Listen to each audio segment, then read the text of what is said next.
Okay, so we're back in Baldur's Gate 3 with my simple little rogue. The character concept here, just to remind you, is that I want to go with two hand crossbows. So when I find I gotta get to the vendor that sometimes has hand crossbows, there will be save scumming. Okay. I don't like the fact that every time I have played a character in this game who doesn't do ranged, I find hand crossbows like they're coming out of style. But when I play a character where I want a hand crossbow, or if I want a hand crossbow for my companions, not to be seen. So I know that the as we're heading into the grove, I know that two of the characters outside the gates, two of the friendlies, if they die, they might have hand crossbows. I am not going to save scum that battle, trying to win the battle but have my allies die. No. The vendor inside the Druid Grove does have them. So, what we're going to do is we are going to continue along our mainline quest. Our next step is to find Nettie. And when we come across that vendor, I will check him. And if he doesn't have it, then the next time I'm ready to camp, I'm going to drop a save. And I will camp, and I'll come back to that vendor. And if he has it, I'll buy it. If he doesn't have it, I'm going to restore. And I'm going to camp again. And I will do that. Beware of that. I will be save scumming. And if you have an objection to save scumming, then this might not be the Baldur's Gate 3 series that you want to watch. I'm unlikely to save scum just because I'm not doing as well in a battle as I should. But this is core to the character concept, so we're doing it. We have already done our resting for the night here. And just to make sure we're all on the same page, we've completed some things. We've picked up the wizard, the pale elf, and the Githranki, and the daughter of darkness. And we are at that stage of finding a cure. So we need to find Nettie in the camp. So I am going to leave camp. Oh, before I do, everybody needs to prep anything before we go. Let's make sure everybody's bars are set and their I'm right. spell slots are full and so on. Let's get going. I need to get in the habit of doing that because there will be characters where after a long rest they need to recast something like put on mage armor or summon a weapon or something. Very well. So we now leave camp.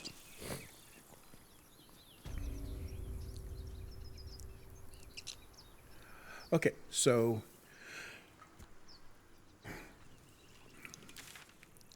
we have already done this dungeon here. First playthrough, I actually skipped this until I had almost everything else done. Yeah, I got a bit of razzing for that. Good natured, but oh man, you left that.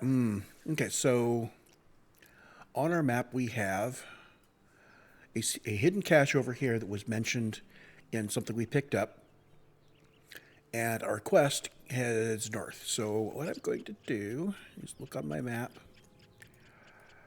and heading off, I'm going to see if I have reached the edge of where I can go here. So we want to come down, swipe through here. I'm going to head towards that hidden cache.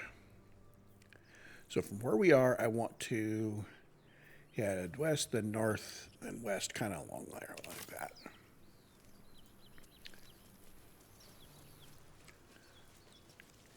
And I'm holding down the Alt key so it will show me things that I can pick up. Be nice if that was a toggle. I've already been through this area, so chances are, nothing's regrown.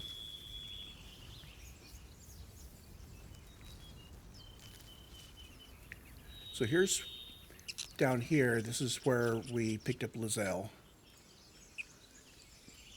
And let's swipe down through to the ship. And up this side. I still have no trap disarm toolkits. So we haven't actually finished that little ruin area. Oh, a shovel. Shouting up ahead. We should check it out, but be careful. And a dirt mound.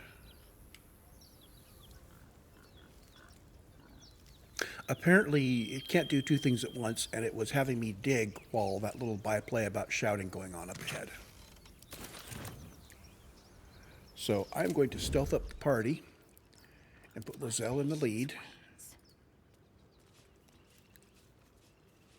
Unheard, unseen.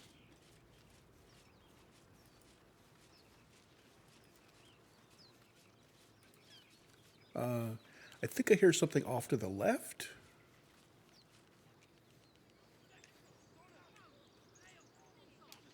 Okay, well let's take the high ground here as long as we're stealthed.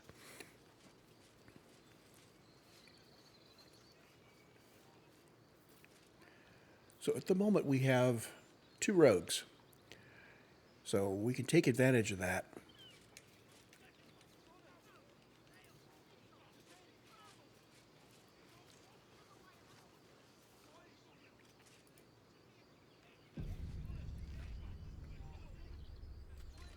Thank you, autosave. Open the bloody gate! Nobody gets in! Zevlor's orders! That pack of goblins will be on us any second! What's going on? Goblins are on our tail! Open the gate, Zevlor, now! You let goblins here? So I'm going to want to be doing sneak attacks as much as possible with my rogues, of course. That's also why I want 2 hand crossbows. By the 9 hells! Open the gate!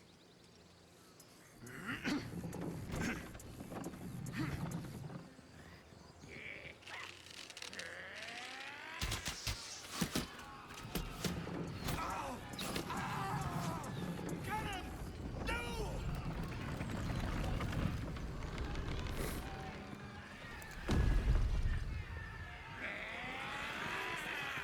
Shit! Form a line! Damnable roach! Provoke the blade! And suffer its sting. Okay. So we have initiative at the front. We're all in combat. We have 1 goblin up here and 1 here. These guys are trackers. So here's an ally. That's Will, who's the blade. He just jumped down. Let's see. We have this guy. These are trackers. These are mainly ranged. We've got, let's see, a warg and a boss and a brawler and a bugbear. So these 3 guys are kind of chunky. And a goblin booyog.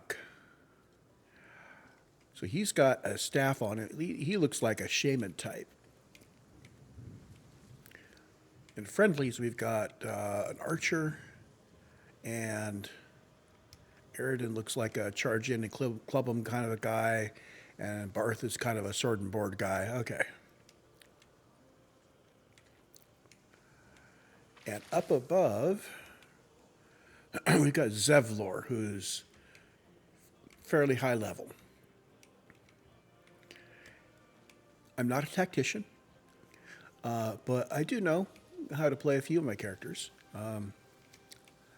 First off, we've got this goblin tracker right here.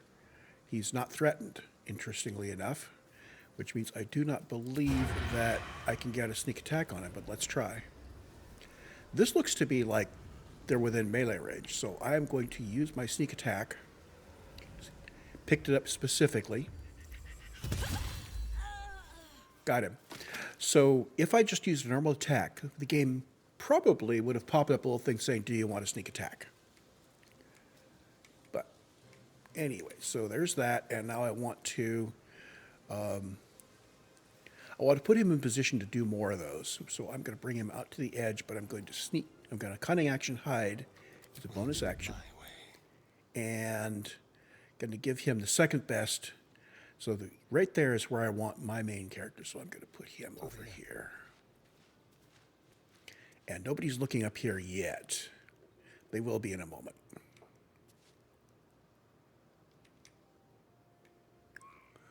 So what is our order here? There's Lizelle, and then we've got some more friendlies. And there's me. We've got some more enemies and friendlies. And Shadowheart's almost last. So if I had been truly min-maxing this, Shadowheart would have already cast a Bless on us all, giving us some pluses to our attack rolls. Anyway, we'll see how things shake out. He's hidden. He's in position. He's got good line of sight.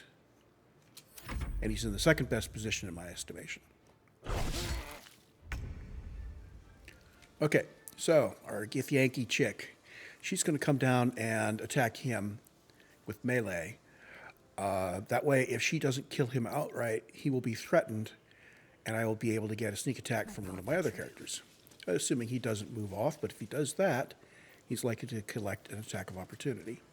Now, he only has 7 hit points, so she's quite likely to take him out, unless she has a critical miss. Yeah, missed. Okay, so she had an attack roll of 1 against armor class 13. But she's now threatening him. And furthermore, I'm going to use a pommel. Well, I only get 1 pommel strike per short rest. And it only lasts 2 turns. So I'm going to save that until I'm, I will see if I can get in combat with somebody big and lock them up for a couple of turns. So that's going to be it for her, unless she'll save her action surge ditto. I mean, it's nice to alpha strike these ranged guys at the beginning, take them all out before they can act. But, see, he had to shoot that at disadvantage. Goblin Tracker used ranged attack on Lizelle.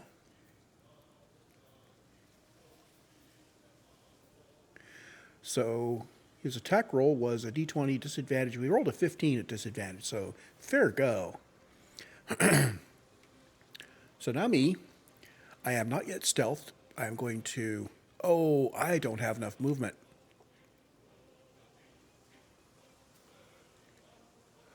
I guess I didn't bring everybody up close. So, we're going to do what we can do. Let me think here. If I use cunning action dash to get up to the edge here, then I will be able to shoot, and I'll be able to get advantage on anybody. I won't be able to get back into stealth. Which means, yeah, okay, well, let's do that, because that at least will get a shot off. And I'm going to actually come down a little bit, just in case these guys get closer to there. Let's make sure I actually have... Yeah. Wait a minute. Could I have shot him from here? Oh, I actually have line of sight from here. I could have stealthed instead.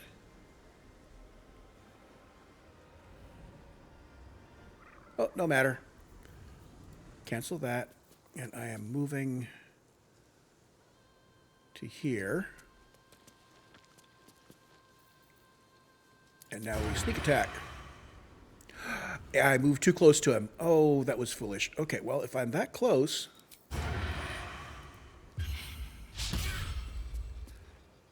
Okay, and my melee attack missed. So how did I do? I rolled a 6. Yeah.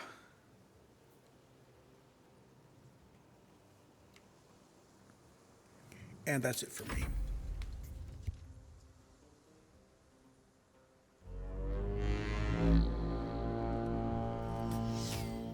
Got them sweet, sweet temporary hit points. I'll bleed every last one of you!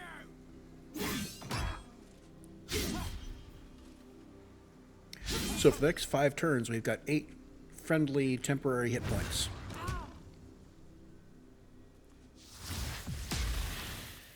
critical miss. Okay. Well, okay, so he does Ray of Sickness, or did Ray of Sickness. Now my cleric, I need to bring her up and get Bless on everybody. Got to press on. She can't upcast level 2 yet, so she will not be using Bless on herself.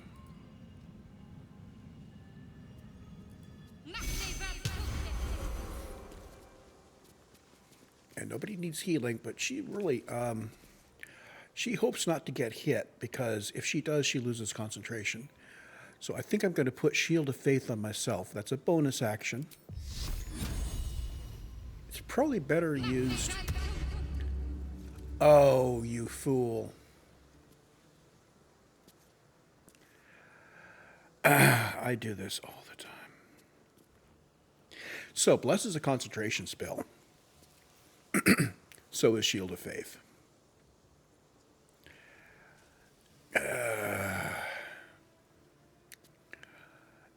So I am still learning how to play D&D. I've only been playing since about 1980. So I guess 30 years. How long has concentration been a part of the game? Oh, a long time. So yeah, I'm still learning. Totally fumbled it, so I no longer have Bless on anybody. That's almost worthy of restarting the encounter. No, let's play it through. These guys are actually not that tough. I mean, we looked at them, they're all like, 7, 8, 9, 10 hit points, except for the 3 big guys. My sickle and sword. Besides, if things go badly, maybe one of the guys that's friendly drops a hand crossbow. Sneak attack.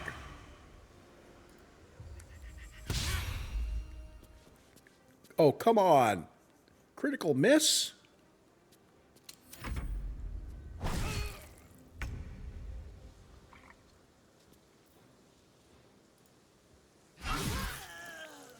So, the other reason I'm not reloading is that while we were rolling badly, and I just rolled a critical miss with Asterion, so really badly, my tank does have this really kick-ass sword, so we should be able to take this.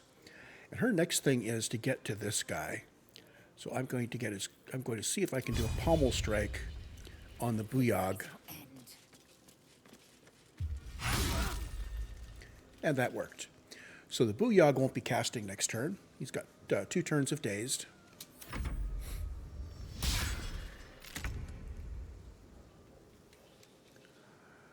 And I should now be able to start dropping sneak attacks on these guys. So we've got the Booyog, who potentially could cast some very disruptive spells.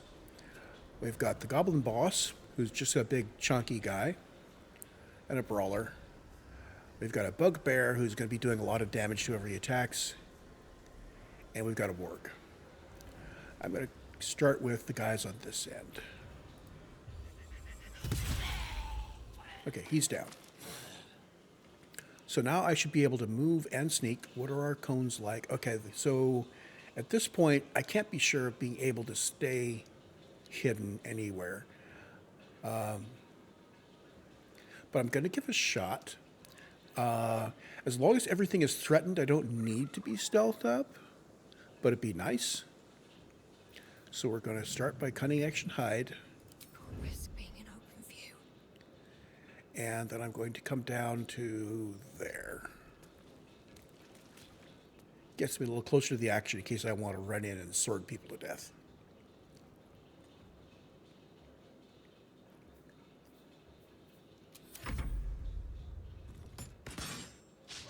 Okay, guy up top has a crossbow. Good.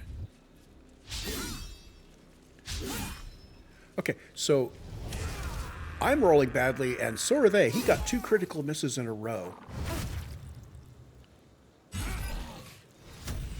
After this encounter, I'm going to check and make sure my karmic dice are off, because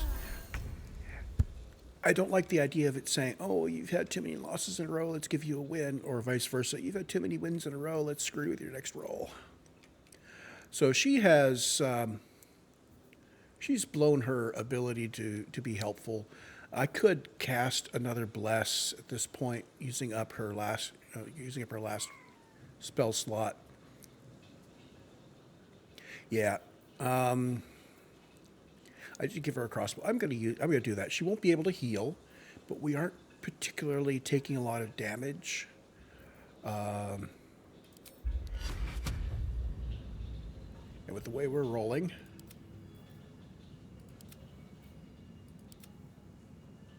target is too far off, so so I will not be able to bless Lizelle. I'll bless myself. Now, I'm concentrating on bless, but I'm also going to be shooting with my crossbow, so let's... Heading in. I'd like to get in a position where I can step up into range, shoot, and then step back into cover, but there's not a lot of cover here.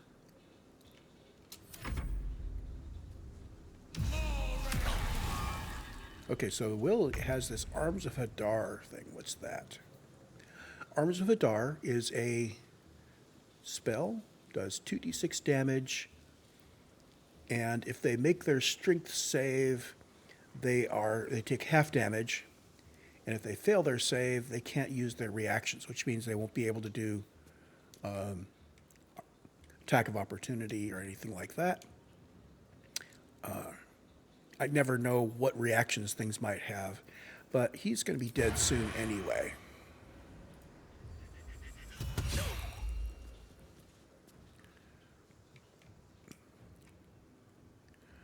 Okay, so Asterion is going to step down, and I'm going to see if he can hide. And he lost the condition because somebody saw through it.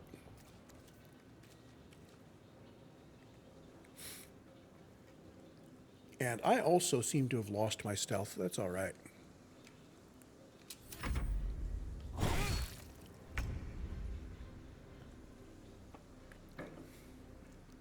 So this poor chappie here has 1 hit point left. I could run away at this point because Will has him threatened and will probably kill him. I could run up and start work on this. On the other hand, if he kills Barth, I wonder if I could like warm up and accidentally cleave Barth to death.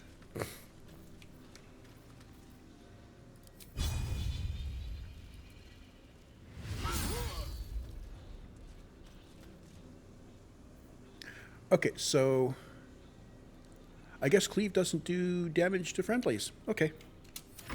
That's actually a good thing.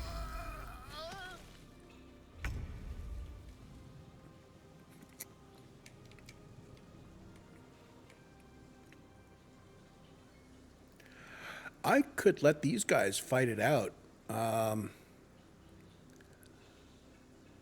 No. I am not that much of a meta gamer. I'm really not. So we're going to help with the bugbear. I wish I could like talk to Barth and say, "Hey, Barth, you got a hand crossbow? Can I trade you for it?" This guy is currently threatened, has Arms of Hadar on him, Reckless Warcry. I'm going to step down and flourish. See if I can, knock him out.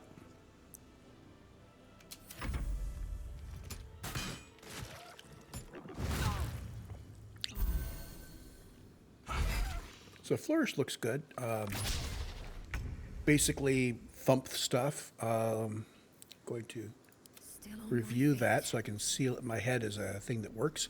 So once per short rest. Oh, once per short rest. Doe. Bonus action. Does some bludgeoning damage, knocks him off balance. And I'm pretty sure that that is non-lethal damage.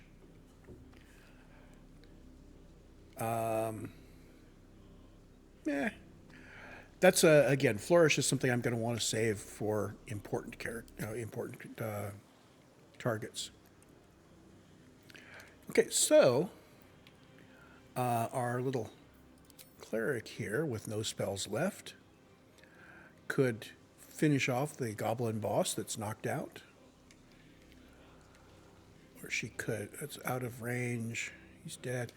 Okay, so the battle has pretty much moved out of range of those of us up on the rocks.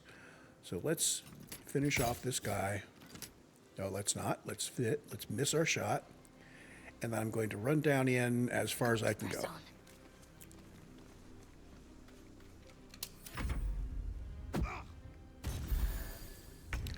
So what he did there was Will used a throw action to throw a potion of healing at Aridin, which healed him. You could do that. Interesting enough, he has several characters that are wounded in an area. I've heard you can throw the potion on the ground between them and it'll cure them both. So, stupid potion tricks. Now, Rogue, how are we doing for enemy vision? Well, yeah, there's nowhere we can go and be stealthed here, so we're just going to run down here. Time to move.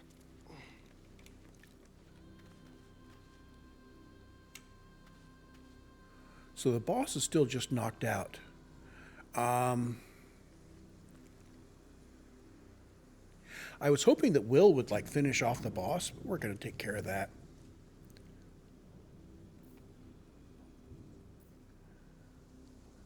Too bad I don't have a... If I had... No, I will leave that to Tanani. Not Tanani. To Tav. So we'll now work on the next big bad. What have we got here that's hostile that's left? We've got the warg. So the warg is the only thing left on this sheet. We did really well in this fight, even though we've goofed up. Okay, so I didn't select a sneak attack, but I attacked, and it's given me the option of using sneak attack.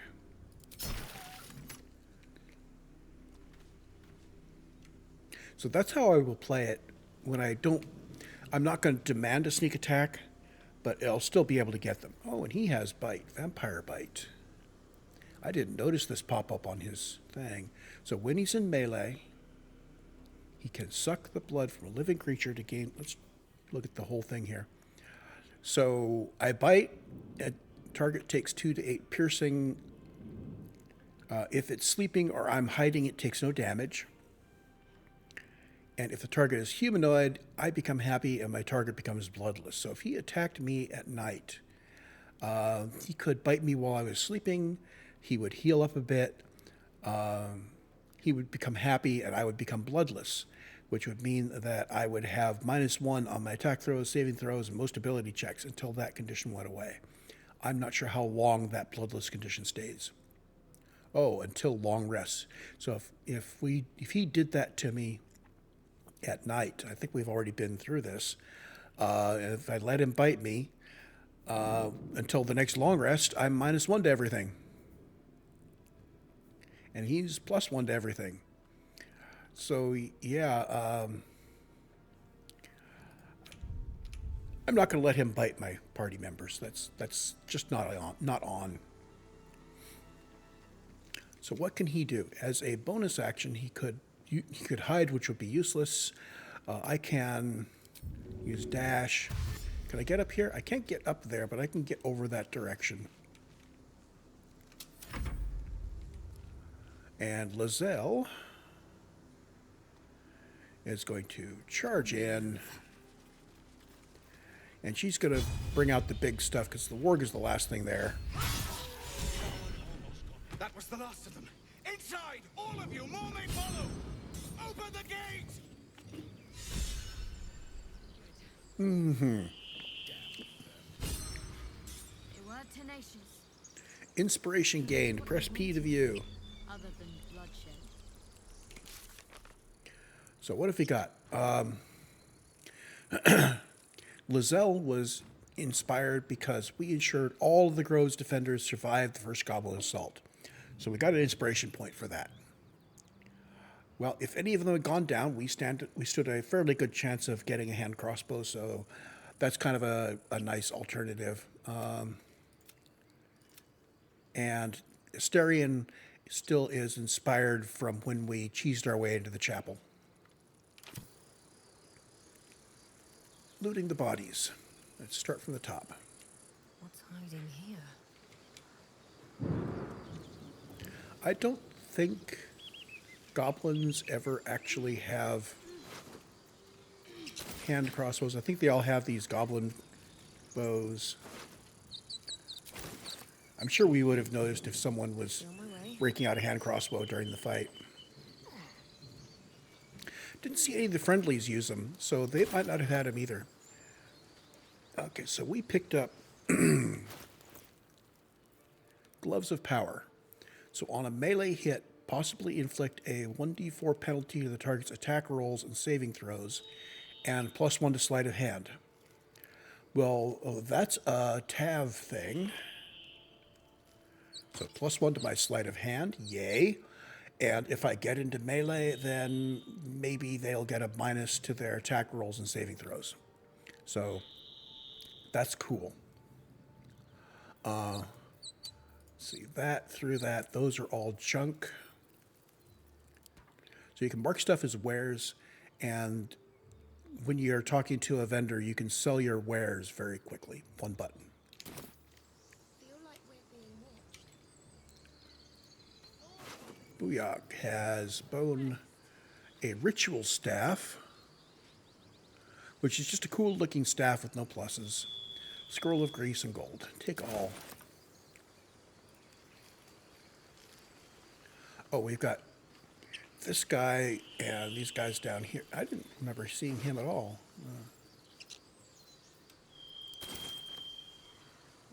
So the trackers have been picking up herbs as well.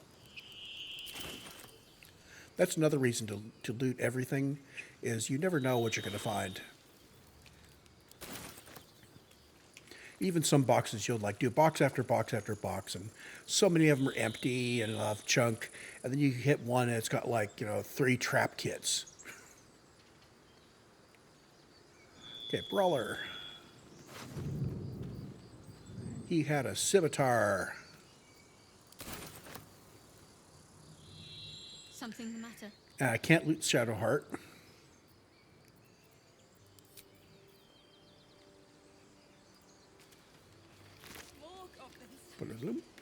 Oh, Morningstar. I think Shadowheart is using a mace, so let's see if I can hand that Morningstar to her, and that might make her a better weapon for her. So currently she's at a +3 to hit and 2 to 7 damage, and the Morningstar is same to hit and more damage. Officially, this is 1d6 minus 1d6 and 1d8.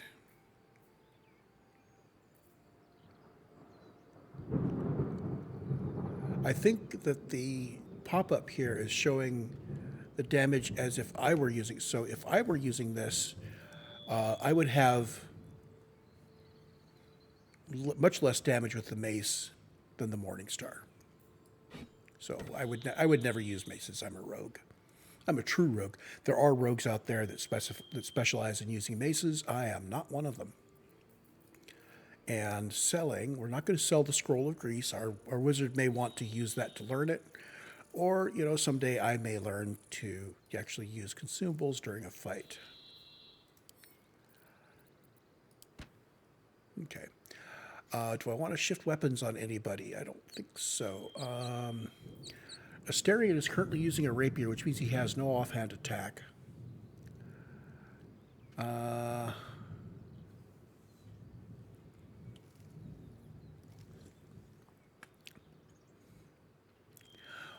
We may have Asterion carry a couple of short swords with him, and I'll work back and forth on whether I want him using a rapier, which is a more damage for his main hand attack, which leaves his bonus action free, or I may put a couple of short swords on him, which gets him a little more melee but uses up a bonus action.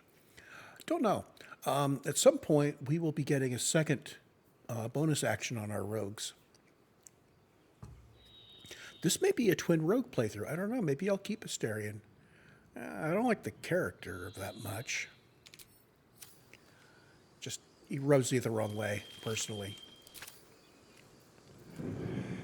And now we're going to head into the village here. Emerald Grove. I feel like we're being watched.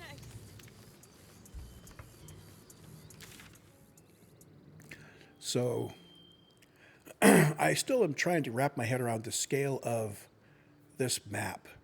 And I think distances on the map where I think this is going to be a long way, it's actually fairly short. So, the Githyanki cache objective is up there. Healer Nettie's off to the right. And this marks kind of the nominal point where the grove is. We've got some places to go here. But first, it looks like we've got people up here that are talking. I am going to put guidance What's next? on my party face in character that's, hey, Shadowheart, come with me and help me talk to these people. You fool! We was running for our lives. You led them straight to us, and you let them take the druid too? Unbelievable! Now, we do have some thunder rumbling outside, so who knows what's going to happen here. So let's see. There's I'm leaving, or they don't take prisoners, or pay me, halfling and rogue. I like the halfling response. It's more in And character who for the me. hell are you again? Show some respect. This woman saved your pathetic life. Well, I didn't ask for any goddamn help. Please, you were begging me to open the gate. Anything to save yourself, you coward! The human's eye twitches. He's about to blow. Okay, so remember, my alignment is what I call stupid good. So, of these options, there is smack the tiefling in the face with a fist, or attack the human, or intimidate them both. Actually, I have a pretty good intimidation roll there. 2-2 in guidance, and persuasion is 2-2 in guidance, and persuasion says cool down, back off, stop and think. I think that's kind of in my character. DC 15, ooh. I have a +5 to 8, so 50-50 shot. That 20, woohoo! The game is telling me I chose correctly. You're right. There's too much at stake. Worried about your precious hides, the both of you. Enough! Squabbling is pointless. The goblins have found us. At least we agree on that. More goblins could be on their way. So Shadowheart's worried. About this parasite than a few goblins. We need a healer. Okay, so that's resolved. So our things we need to do here, obviously we need to go find Nettie. Never wanted these. And on the way, I want to sell our junk. I want to talk to people. And the armor that we're going to go find sells light crossbows sometimes. I keep forgetting. I need to make a habit of hitting an autosave.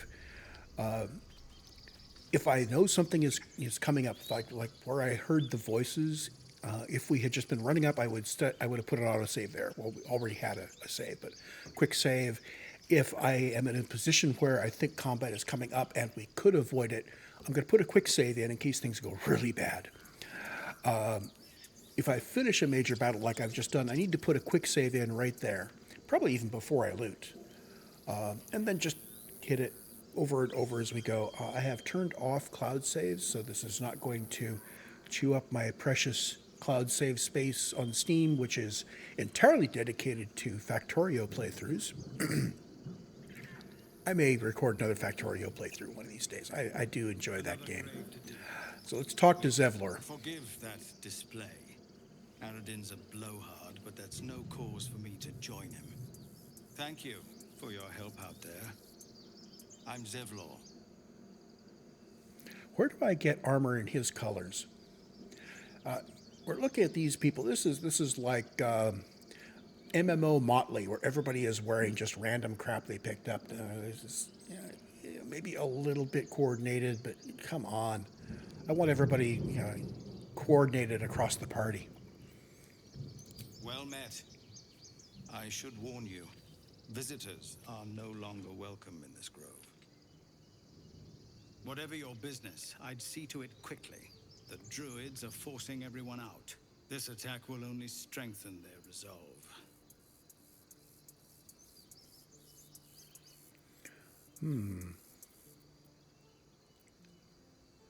So, again, my alignment is stupid good.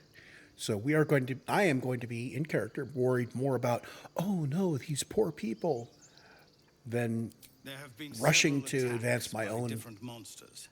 The Druids blame us outsiders for drawing them here. Nobody's welcome anymore. They've started a ritual to cut the grove off from the world outside. We can't stay, but we'll be slaughtered if we leave. We're no fighters. Zevlor's eyes are wonderful, like flames moving in them. But the druids sound like they're being a bunch of little selfish assholes. The ritual is our way to convince them to try. I better ask him about a healer. I mean, his stuff is important, but I do need to keep in mind that I need to find a healer at some Goblin point. got you. The Druid Halsin's a renowned healer, but he didn't make it back from Aradin's expedition. If it's not too serious, you could try his apprentice Nettie. She's with the other Druids in the Inner Grove. They've withdrawn there to prepare this damn ritual of theirs.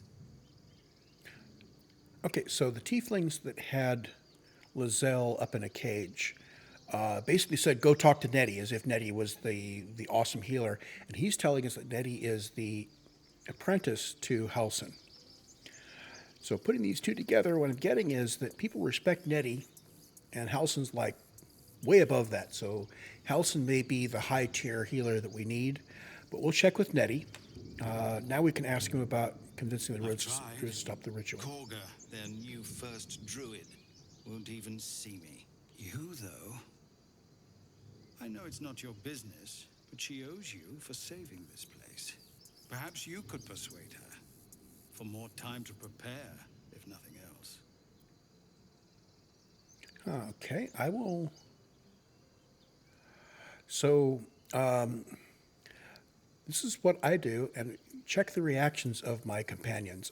This kind of put me off early on and told me more about one of my companions, Lisi. Really? We're messengers now.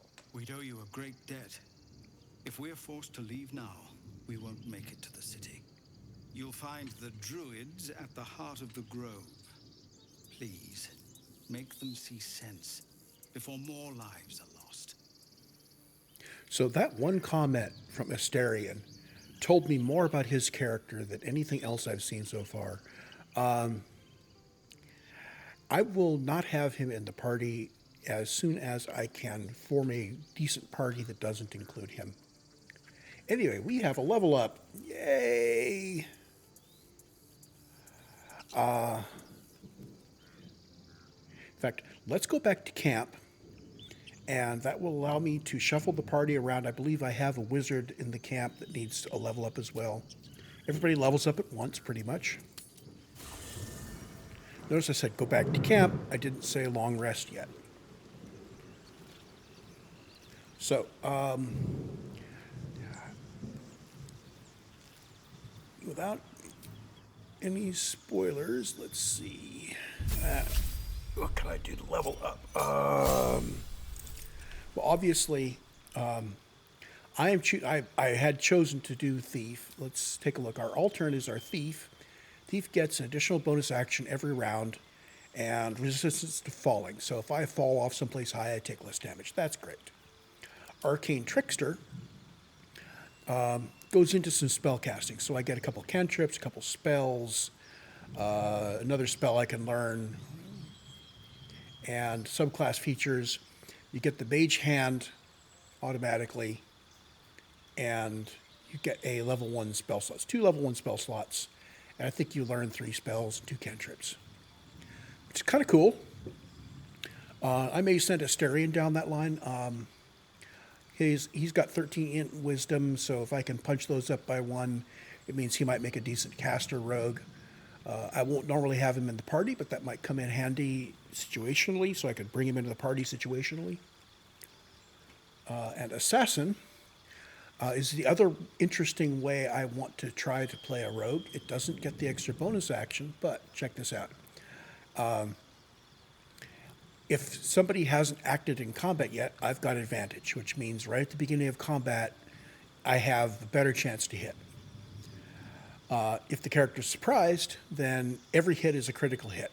Again, if you are an assassin, you jump in there, you surprise your enemy, you get the first strike, and boom. And Alacrity says, if you are out of combat and you start combat, then you restore your action and bonus action. So this is a very front-loaded Alpha Strike character. Beyond that, they don't have any of the other benefits that you would get from one of the other subclasses. So yeah, Assassin's kind of a specialized thing. People can do great builds around Assassin, don't get me wrong. Not my style. My style is more like Thief. So this is stuff that helps me all the time. We've got a passive. If I fall from somewhere, I take less damage. That's a minor passive. I would take that like a shot in a tabletop game. But the second bonus action, that means my little cunning action where I can move and stealth and disengage. I could do 2 of those every round. Or do 1 of those and use my bonus action to do like an offhand attack. So that helps. In fact, if I manage to get 2 hand crossbows, which I will get when I can afford them and when I find them, and if necessary, save scum enough to get them on hand, that means that I've got an attack with my weapon. I've got a offhand hand crossbow attack that I can do, and I will have still 1 more bonus action left to either hide or dash, in addition to the normal move. So move, attack, hide, or move, attack, move, or move, attack, disengage, or move, or attack, move, attack, attack, disengage, move, hide. So there's a lot of things you can do with an extra bonus action, which is why I think that Thief is just head and shoulders above these others for the particular style I want to play. Let's do Asterion next. He is also a rogue. Now, unless I respec him, well, notice that Asterion automatically goes into Arcane Trickster. So if I don't respec him, I will be able to respec later in the game. Well, not too much later, very soon now. But notice he's heavily into Dex, and he punches Int Wisdom. He didn't have to punch Charisma because he's not a party face. But this means that by putting a point into Int or Wisdom, well, if I put 1 point in Dexterity and 1 point into Int, then that makes me a slightly better spellcaster along with a better rogue. So he will get 2 cantrips. He always gets the Mage Hand, okay, which is handy.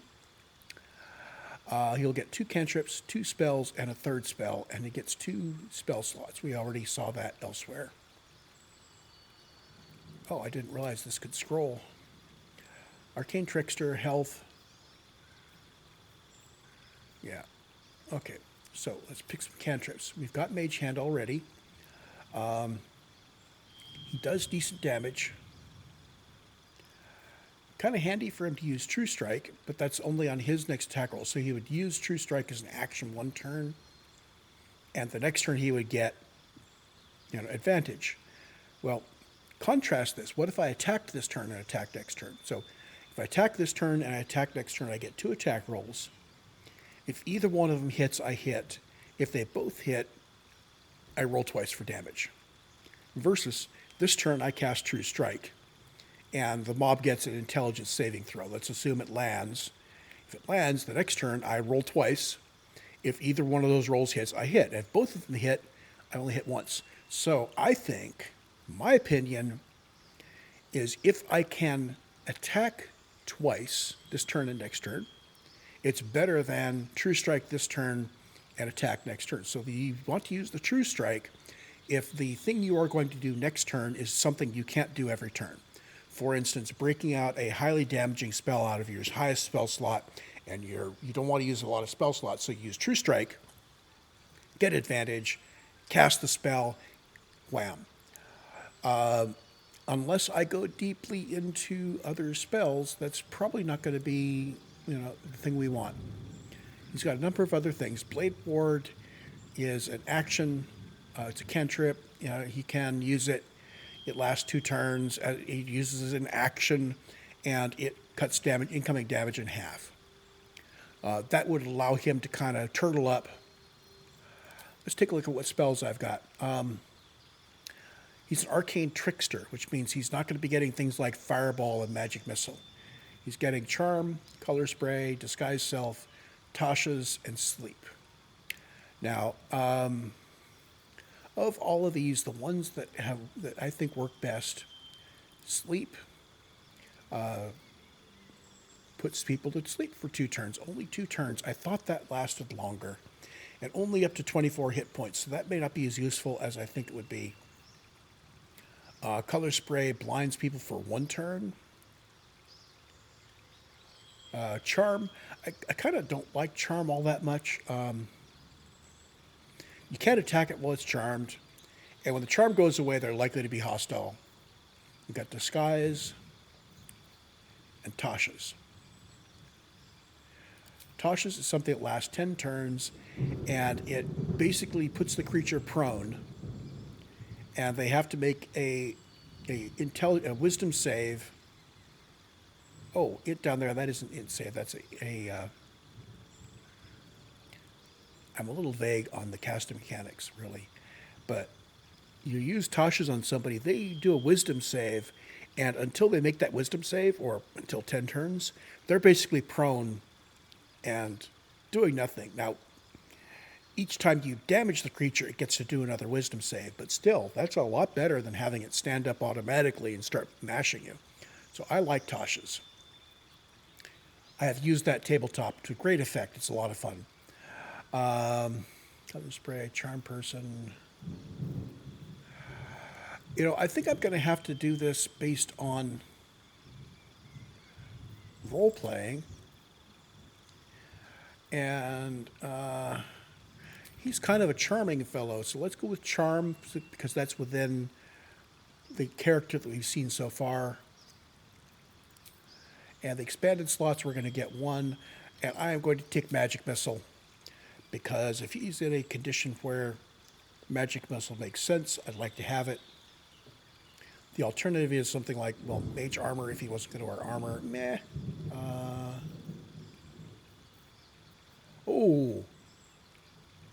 Asterion can have a familiar. Ha ha ha. There we go. Yeah, let's do that. Everything else is cool, but familiars are great. So now we pick our spells. So he took the cat and Charm and Tasha's Laughter. We're not really making him into an uber rogue because I have a rogue in the party that I'm going to be doing rogue things with.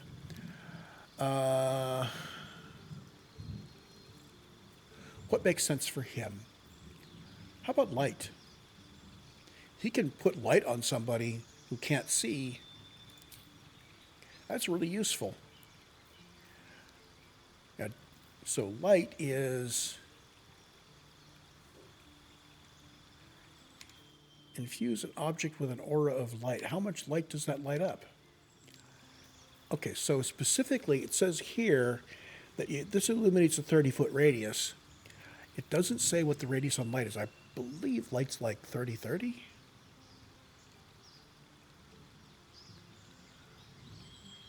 It does last. So you pop light on somebody and they've got it until long rest. So we could bring him into the party, have him put light on somebody. I'm not sure if the light continues if we take him out of the party. Same thing with dancing lights.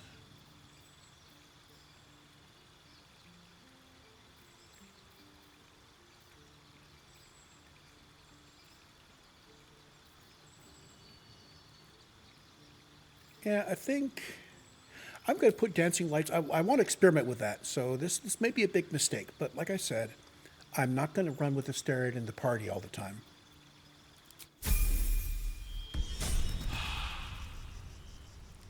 Okay, Shadowheart. Shadowheart is the first of what I would think of as my permanent party members. She is my cleric. She's my healer. She does some buffs. If I were to run a party without her, I would have to have somebody else that also was a cleric. If there are no other clerics that I know of that are companions, no good healers, so I'd respec somebody into cleric, and they wouldn't be as good.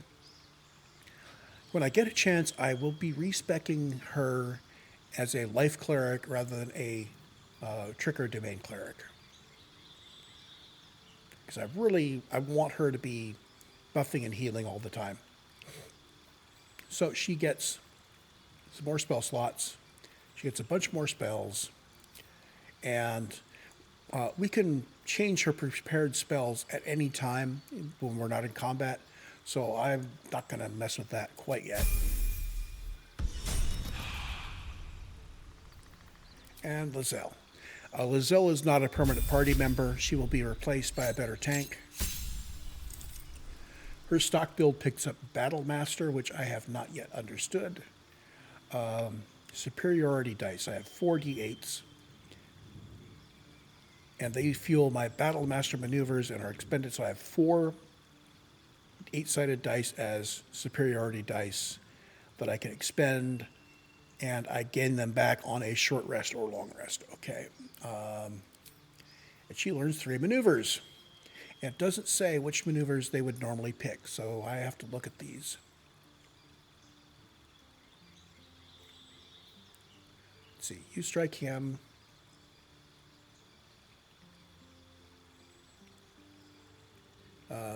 Add d8 damage and disarm. It's kind of cool. Distract gives my allies advantage. Kind of cool.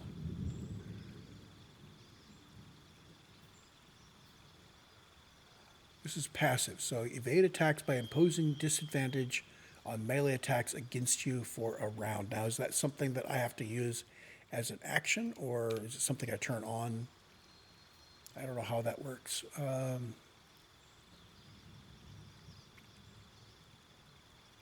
Use both your action and bonus action on a turn to attack a target with advantage. So I can use, so it's my action and my bonus action together. And I attack with advantage, and I add 1d8. That's pretty nice.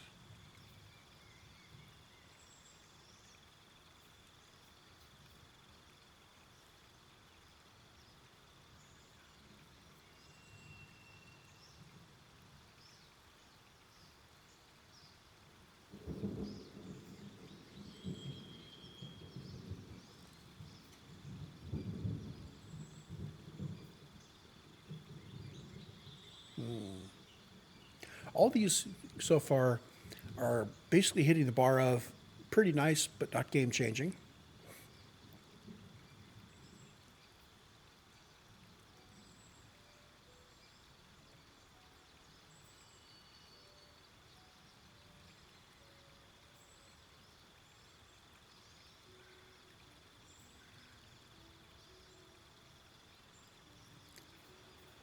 Oh, let's see.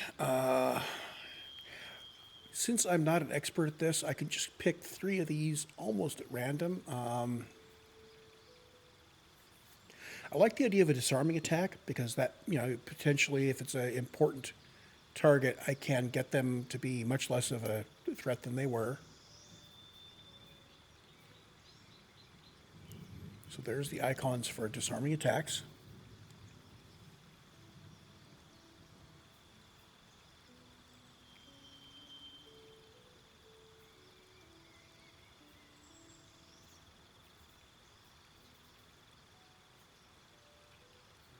Dum, dum, dum.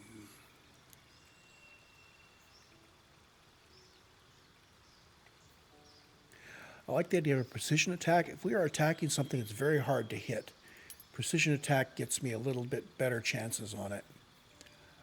This does use a superiority die. So let's do these.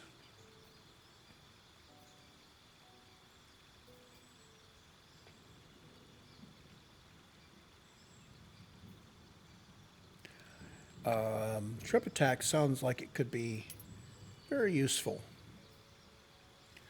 So additional damage and the target goes prone, which means on their next turn, they have to spend some of their movement to stand up. This is kind of less of a thing in 5th edition from what I remember at previous tables in 3rd edition. You knock somebody prone, and they stand right up and they start attacking the guy next to them. They weren't going to move anyway, so really all you did was you had them on the ground for a moment.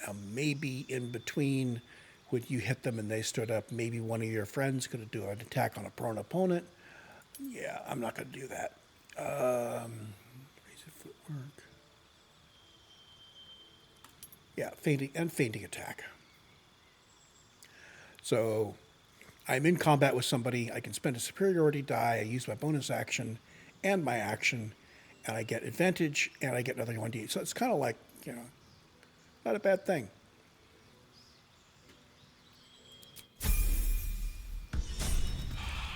And if I'm seriously gimping the characters, we'll figure it out, and I will shift. I will be using a different character as a tank anyway. Now, I need to level up the wizard.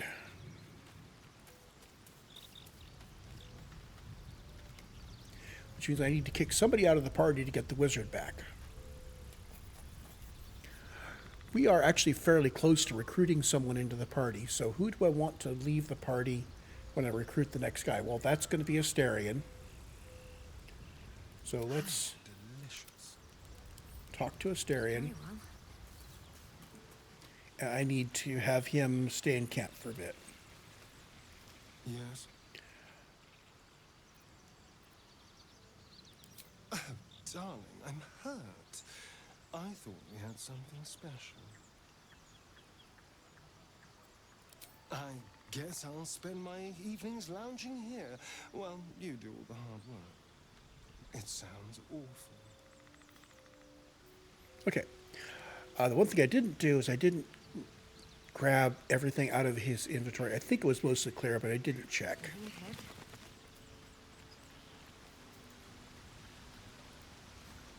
So now let's get the wizard going. I wish I could level these guys up without bringing them into the party. Go ahead.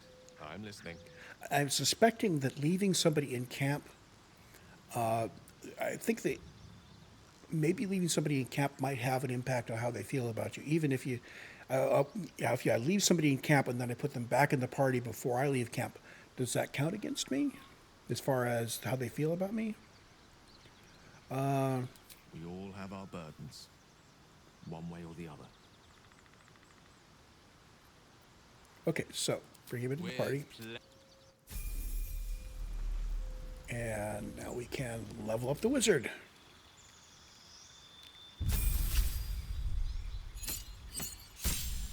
So what does he get? He gets a level 1 spell slot and a couple level 2 spell slots. Good. And he is granted 2 more spells. That's a lot of spells.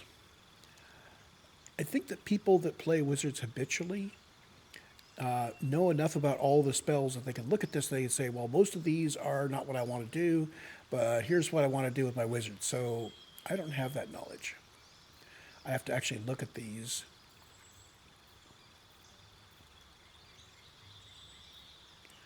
And I've tried to envision how I use each one in combat.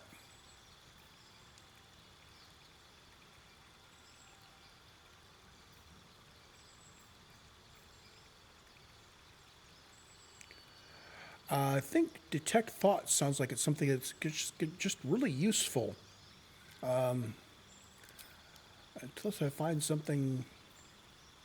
Flaming sphere is tempting.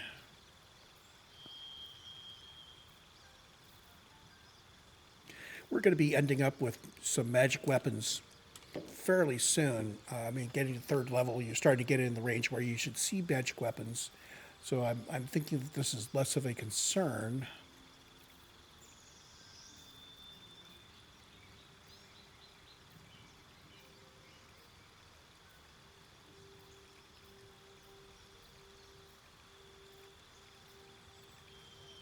Chromatic orb is a fun one.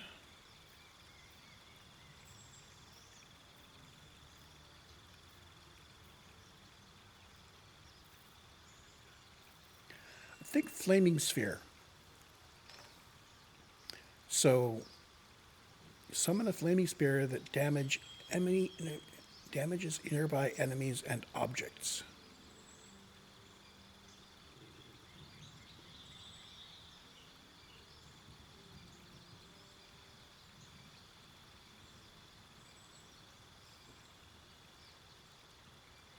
Lasts 10 turns. Enemies get a dex save. It's a concentration spell. Yeah, why not? Let's play with that. I will bring him into the party now and then to mess around. That will allow me. The detect thoughts are something I will want to try, especially if I have an encounter that's particularly hard and I have to rewind. I may want to use detect thoughts to work through some things. But he's not somebody we will normally have in the party. And now we can talk to him again. What's on your mind? I question the wisdom of that decision, but so be it. I'll be here in the meantime, idling away the hours. Okay. So, again, like I said, I am very anxious to get a couple of hand crossbows, and that's going to cost money, which means we're going to want to grab all of the loot that we stashed. Oh, and there's that, there's the leather boots we dropped on the ground. So if I drop things on the ground in camp, they stay there. Well, that's good, but we're going to sell those boots. Take all. At this point, I am heavily encumbered. So we're going to sort by, how about by value, then within value. So heavy things first, and let's do it by type. And now I need to give about 100 pounds to somebody else. Shadowheart and actually Lizelle could probably handle all of this stuff. So I'm going to hand Lizelle all of the stuff that I want to sell to the vendor. That would be almost everything here. We're going to actually hand her all of this crap, but I'm going to take back the things that I want to keep.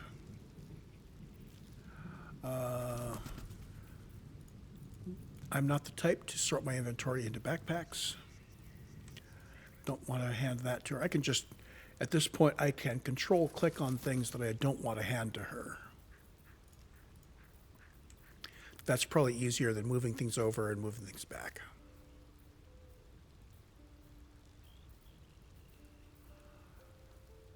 And as I scrolled, it lost the mark. So what we're going to do instead is I'm going to go from there.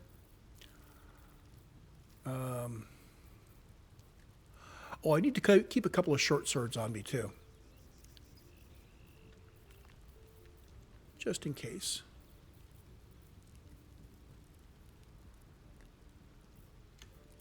So take it over by chunks. Anything else? Okay, so we're down to there. We keep a couple of short swords on us. We keep the torches. I'm going to keep the hat. I may give the hat to the wizard. Circlet and armor gets sold. I'm going to keep one simple robe. Just in case we have somebody that needs to use mage armor. Actually, let's keep two simple robes.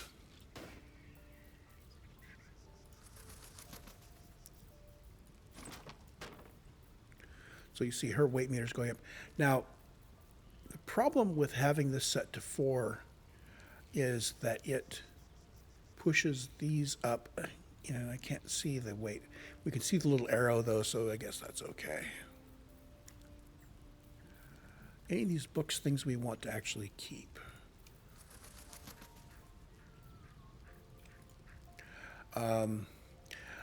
If we get rid of the harbor's map, it may take that map marker off of my map. I don't know. So let's keep those for now.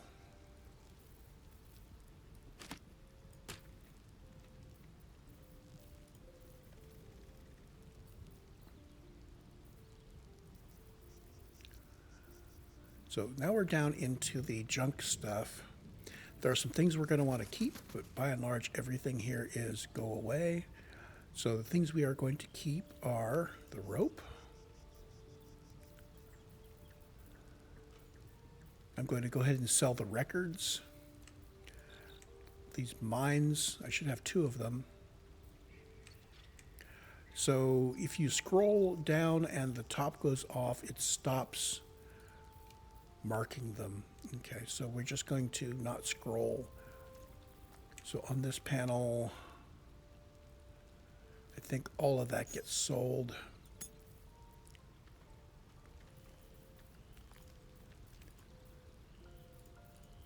All of this stuff is sold. Oops. Start from the top.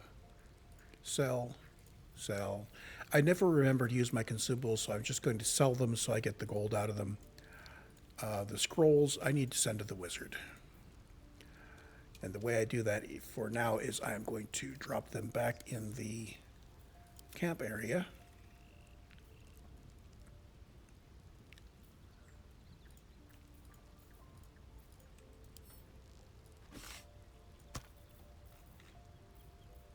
Oh, come on.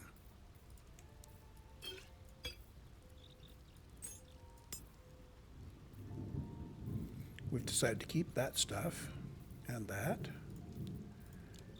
We need to keep the Dark Mind.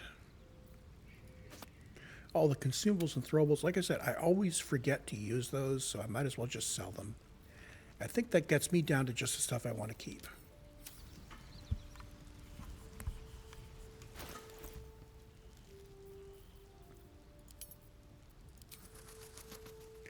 So the other things I wanted to sell, I want to sell the pouch and the backpacks.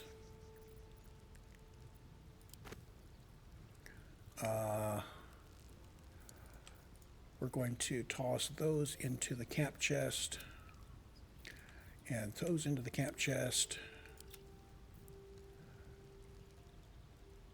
I don't know whether I have to keep the Harper stuff on me or not. Well, we'll have to check out that.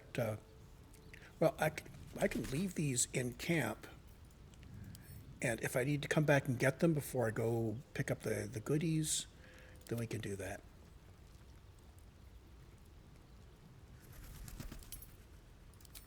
Okay, and now Lizelle got all of this crap to sell. Wait, actually, wait, then value, so it's by value weight, now it's by type value weight. So what I'll do with her is she will, oh, wait a minute.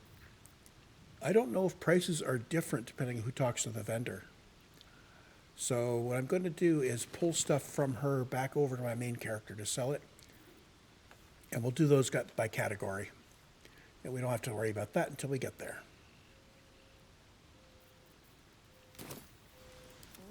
Okay, so we're going to take this party of 3. Oh, I still need to talk to people. Seems like a good moment to talk.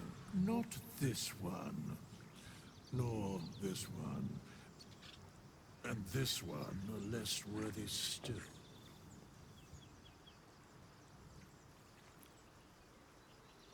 I riddle thee not. I speak only what requires telling.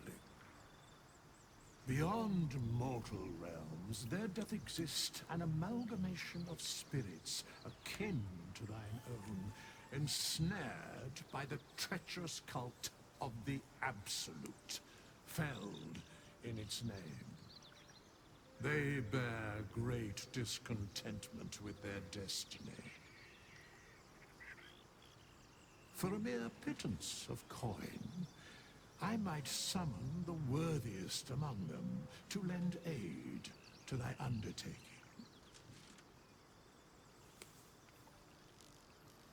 Okay, well, it sounds like I can do hirelings.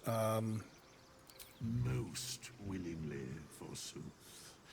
Their passions doth run deep for what hath been wrought upon them. Okay, so we could also change or reset my class. I'm not going to do that. I could respec my partners. Costs 100 gold. As thou desire.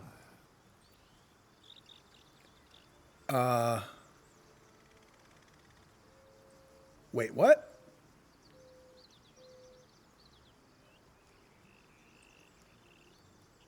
I thought that was going to cost 100 gold to do this.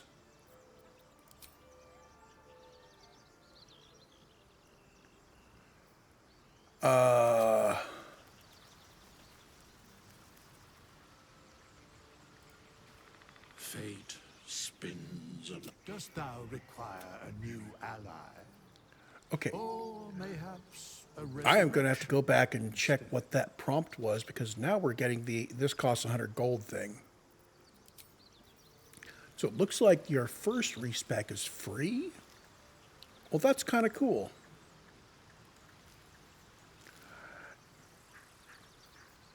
Oh, and it reset me completely.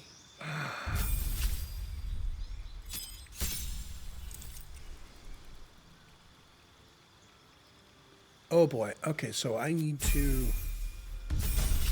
roll back and undo that. That will, if I can get the same build.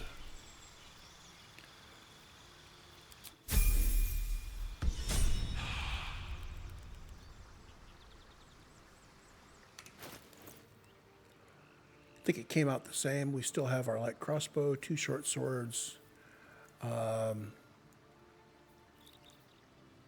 Yeah. Okay, so apparently the first hit is free on respecking your character. Not bad. And 100 for the second time. I'm not going to assume it's going to be 100 forever. What am I to do? I wonder if I can get a free respec of Shadowheart into life magic.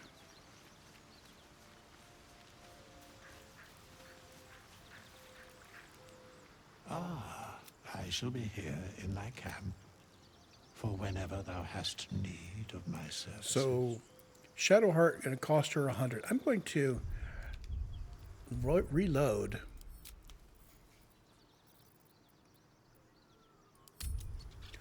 If I approach him first with Shadowheart, maybe I can get her into Life Cleric without spending a lot of gold.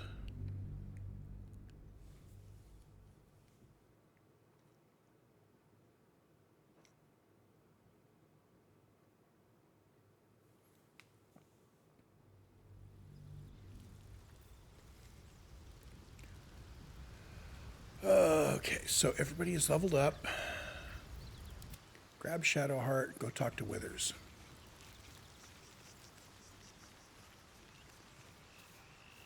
Let's see what's to be said. I shall be here in thy camp, for Okay, whenever so thou hast need of my services. So I think when I went through him the first time on my main character, the option he gave me just let me change the stats. I'm not sure whether it allowed me to change my level 1. It reset me to level 1, and I reset my stats. But it will cost 100 to change her class. Okay. Still breathing, despite everything. At the ready. I want to have a word. Hello, Not Withers. this one. No, beyond Same conversation. for a mere pittance of coin.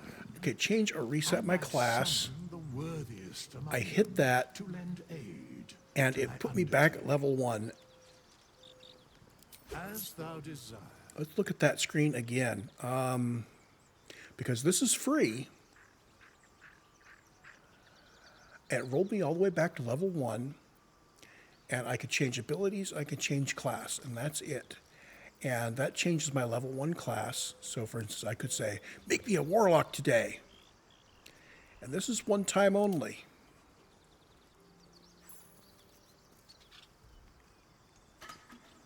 Interesting. So in theory, I could drop a save before doing this, and I would have a jumping off point to respec with withers for free once. I'm going to do that. In fact, what I'm going to do is I'm going to carefully not talk to withers until I'm ready to lock this down. Maybe level 6 or 7, and I will set up a save and I'll write down which one it is. Maybe give it a name if I can. Load game. Load save game.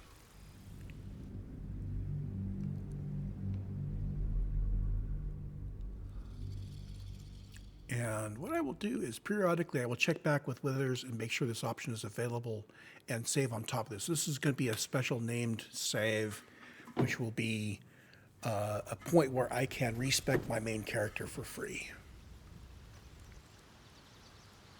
Moving in. We want to be facing withers, so I know what I'm doing here. And we are going to say save game. This is a new save. And I'm going to give it our current elapsed time, which we're going to just can respec main for free. But we're not going to talk to withers. Hopefully, if we keep not talking to him, he won't actually go away, because he's our respec and resurrect person. So I can resurrect people in the party, I can respec myself, I can respec my teammates, I can hire hirelings. So I'm not going to talk to him until we need to do one of those things, except, just after I've dropped down a save so I can undo, because that's really valuable.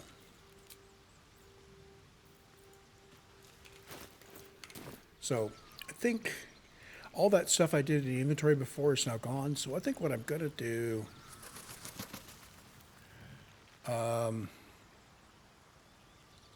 wait a minute, did I guess I don't think I actually leveled up Gale. It's not that important. So Asterion, is he carrying anything I want to keep? Yeah, let's move this stuff back to Tav.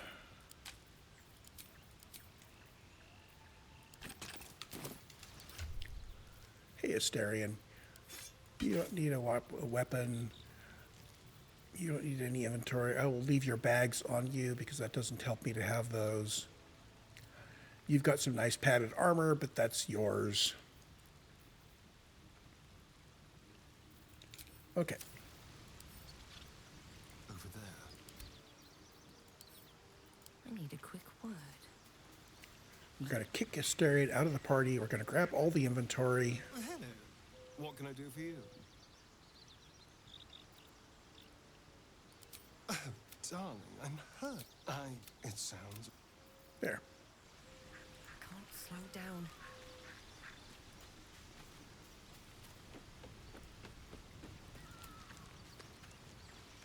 So I think that means that if I find stuff I can put in my camp to kind of decorate it, I could do that.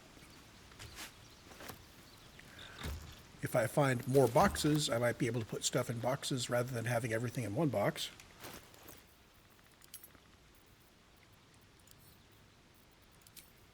Value. Oh, come on. Weight. Value. Type. So we are at 303, which means we can move, but very slowly.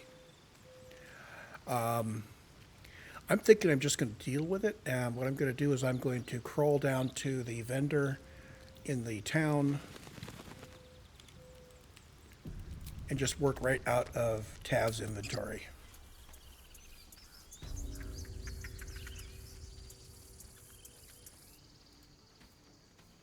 Oh, that's really slow.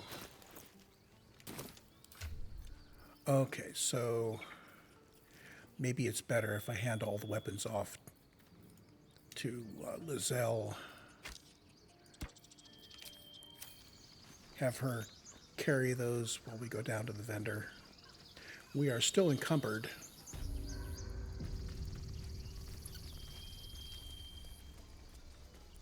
So Aaron is a nice vendor, You just care about your stupid but the one thing I care about most is those hand crossbows.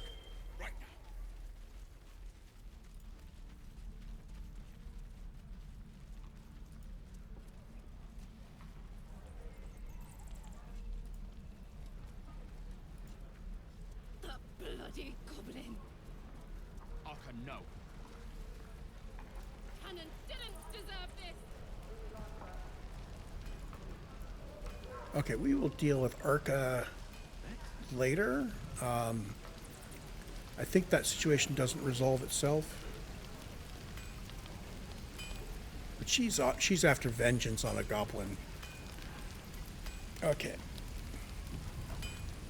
So, Damon is a blacksmith. Thanks for fighting off those goblins. If you need to replace any gear, just ask. My selection's pretty slim. I had to leave most of my equipment in Elturel. Of sorts. Used to be a bread and butter tinsmith before Elturel fell into Avernus. These days my talents are more eclectic. Learned a lot in my time in the Hells. Hope to forget most of it. But between you and me, there's nothing in all the realms like the utter power of infernal machinery. Alas, my offerings are far more humble these days. So he knows some things about infernal machinery. Cool. So we're starting off here in barter. Let's put it to trade. Barter, you put up some stuff, and you put up some stuff from him, and you kind of wash it back and forth. You say, well, we're going to make an offer. Trade is a more standard, I'm going to sell you this thing. So what has he got? He has a hand crossbow +1. Well, that's wonderful. Oh, and an offhand hand crossbow. Okay, so I can do this. Let's start off by selling him things that are already marked as wares. And I believe that's to the point now where I have enough to buy the hand crossbow +1 and the hand crossbow. So I will not need to save scum at all. I guess the game heard me threatening. In the future, if I find him to have another hand crossbow +1, I will buy it, but I'm not going to save scum for it.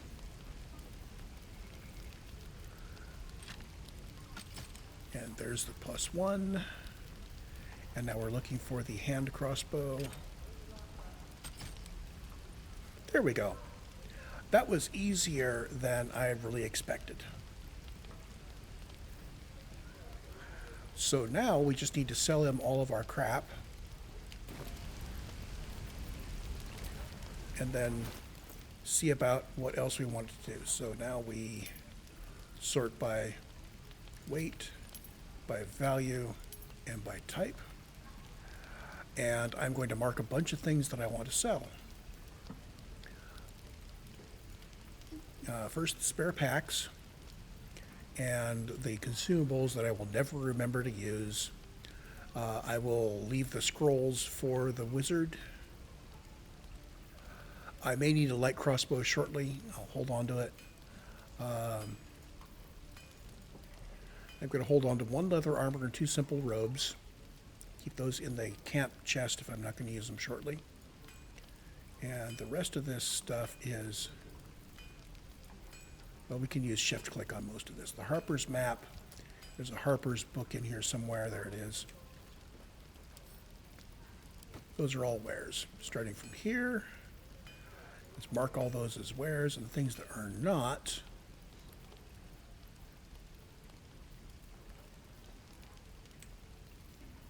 we're going to mark.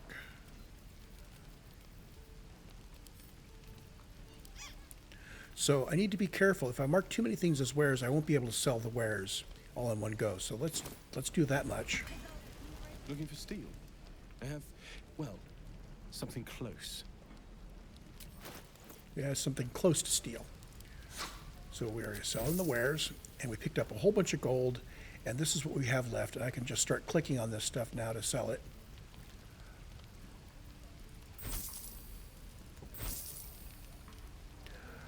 So void bulbs are a neat thing that I could use to like pull in nearby objects and creatures. If I ever remembered to use consumables, I would worry about it. So he still has quite a bit of gold, probably because I bought the 2 crossbows from him, which were kind of valuable.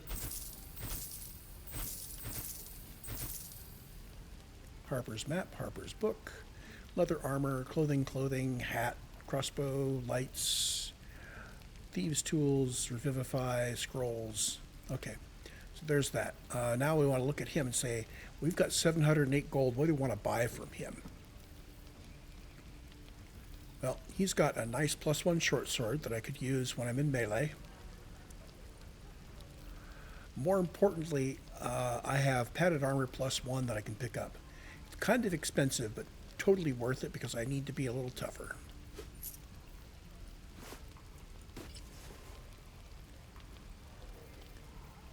And he's got other stuff. So what I want to do now is get Shadowheart in here and get her some upgrades as well. She wears medium armor, so I'm looking for a chain shirt for her. And that is actually most of our gold right there. So we need to do a lot more adventuring before we go much farther with that. I could still afford to buy a +1 short sword. I don't want to be spending a lot of money on Lizelle because she's not a permanent party member.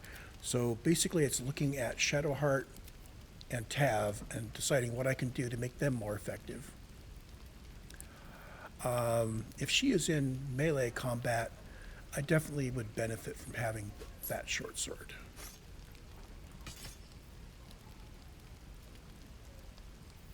What else do we have here? We have a rapier +1 for 178. We're now down low enough on gold that I'm going to have problems affording things. We may have to start selling our scrolls. Yeah, let's sell off.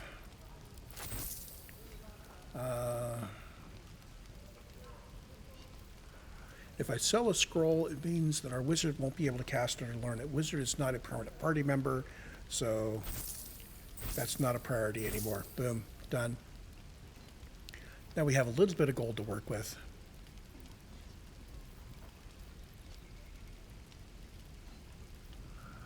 Let's come back here after we get the next guy into the party. So, recruiting. What I'm going to do for better tools.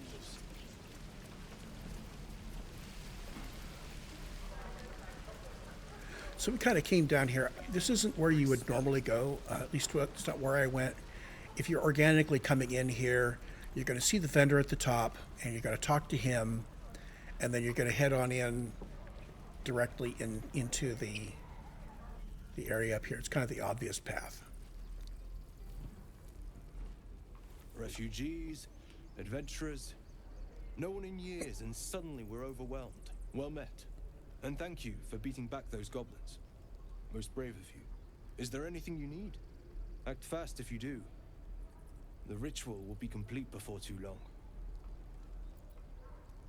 Is he really locking down the grove? I know it's drastic, but more monsters seem to terrorize this region every day. We druids will be safe. As for those that took refuge here, well, may Sylvanas guard them as they continue their travels. Okay, so what he said is the D&D equivalent of our thoughts and prayers go with you. What the druids are doing is clearly not right. As I said, it's a drastic measure, but the survival of the grove is paramount. There just aren't enough supplies to support everyone. Okay, so what's he selling? Just some bits and bobs I no longer need. So, what's he got? Those gloves of missile snaring. So if you get somebody shooting at you, you can intercept missiles from ranged weapon attacks Reducing their damage by 1d10 plus dex. That's really nice. And they're expensive. I hope he will have those in the future. We're going to come back and get those at some point. He has some not too bad armor. I don't know what the situation is with the food. I may be resting more often than some, but that's 84 gold for a single night's rest. Ouch. Trap disarm kits, I think I can afford to buy one of those. I believe that these are used, if you fail a check, I believe you lose the kit. So we'll just grab one of those. We're low on money anyway. So from him we can get potions of healing and scrolls. So he's not a bad vendor. So at least as long as he's available, we've got some stuff available from him that we can use. But we don't have a lot of gold. We're gonna have to go Sylvanas, guide your path. collect a lot more loot and come back and sell stuff to him to get money.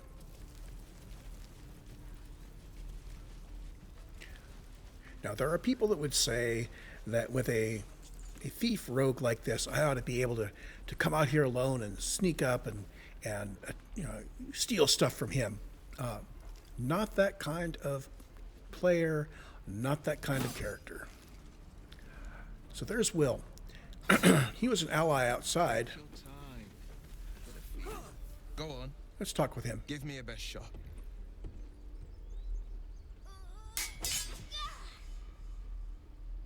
Not bad. Again.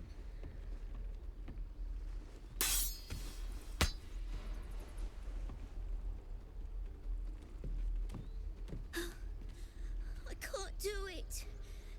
I'm not like you. Umi, I don't need you to be like me.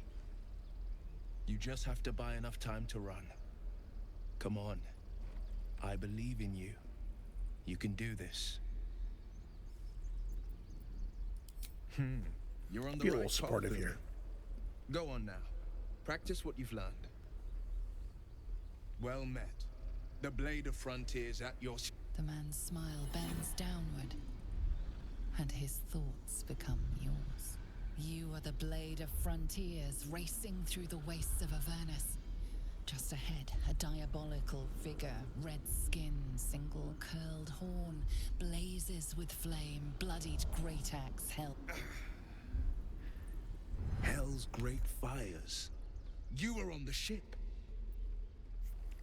Okay, so he's another companion. That's actually why I thinned down my party, because I'm going to want him in the party. There was no real benefit to bringing a fourth person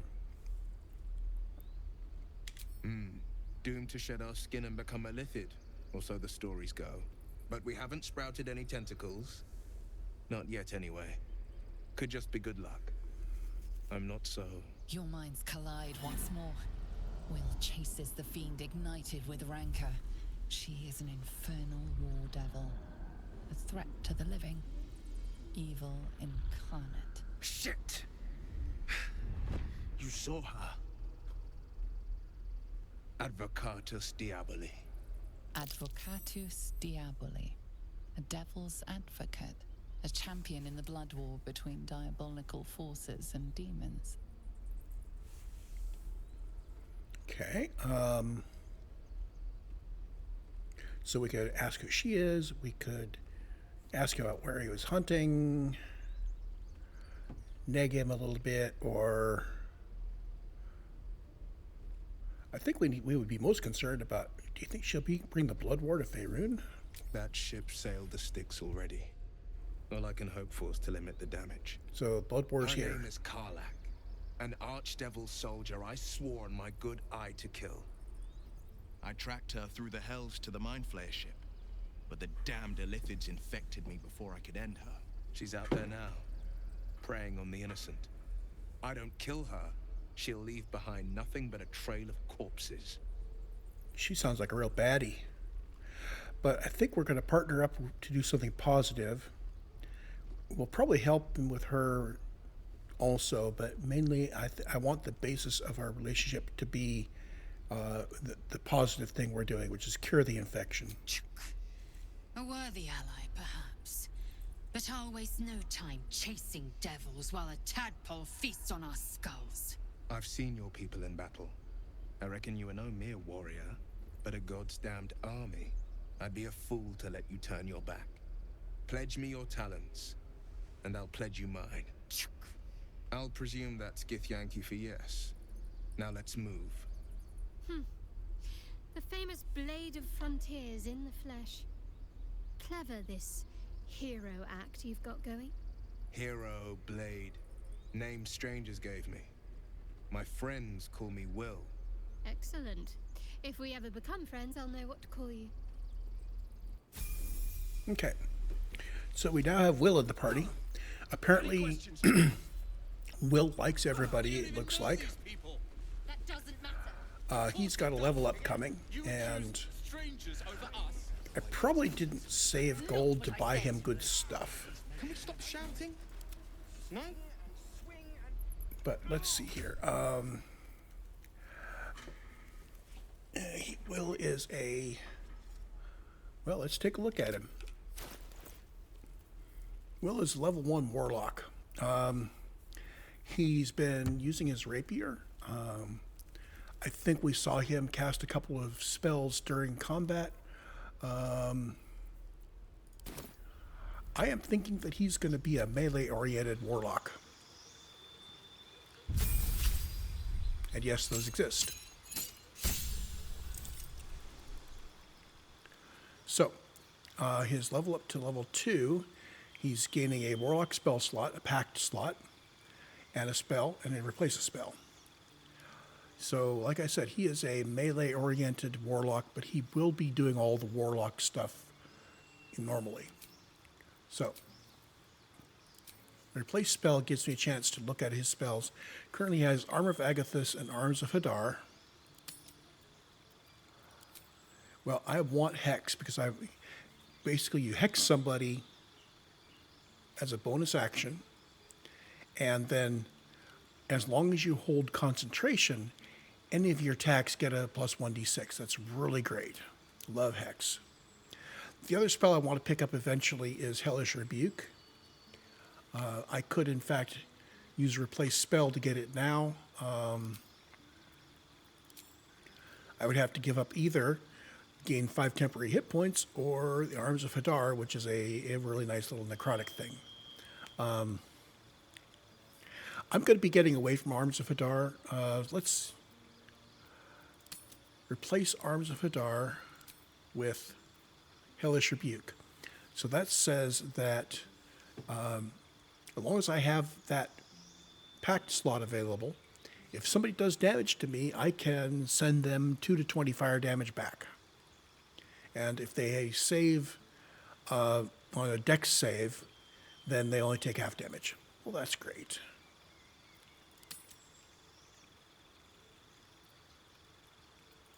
And invocations.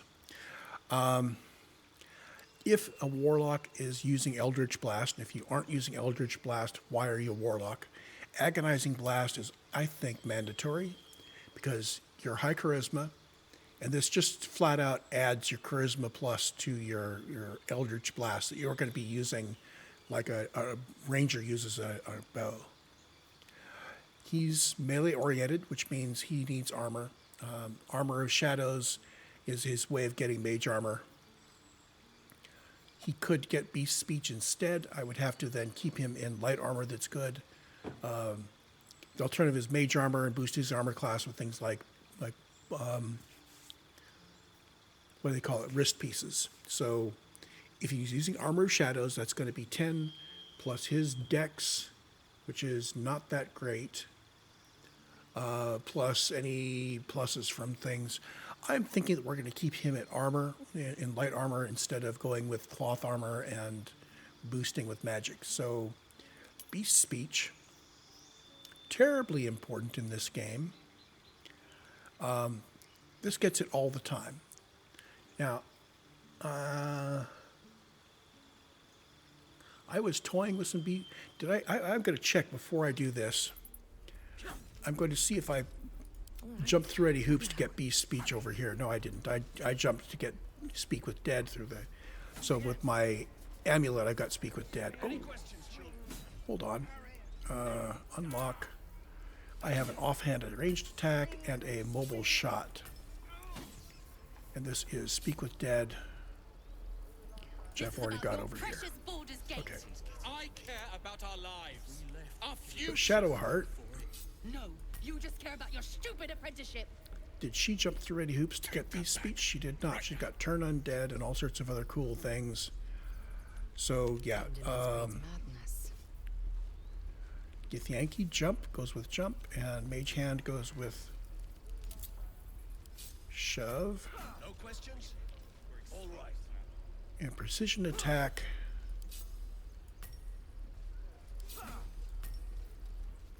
I'm not sure how to organize all of this stuff. Anyway, so that means that Will is going to be the one that gets his beast speech.